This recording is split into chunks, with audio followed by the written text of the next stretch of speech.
Seorang warga negara asing diringkus polisi di lobi sebuah hotel Jalan Benesari, Banjar Pandemas, Legian Kuta, Rabu 21 September. Bule itu ditangkap lantaran disinyalir menerima atau menguasai narkoba jenis ganja.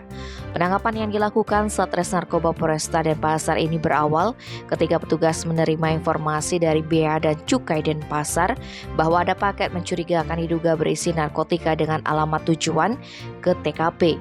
Dari informasi tersebut, aparat melakukan penyelidikan dan pemantauan.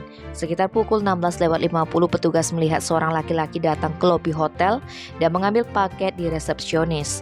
Tanpa buang waktu, petugas langsung menangkap laki-laki tersebut dan mengamankan sebuah kemasan kardus warna coklat yang dibawanya. Ketika diperiksa, paket yang berisi gumpalan serbuk warna coklat dengan berisi berat 9,14 gram tersebut diduga mengandung narkotika jenis ganja. Paket tersebut dikirim oleh Wichanon Patanang dari Thailand.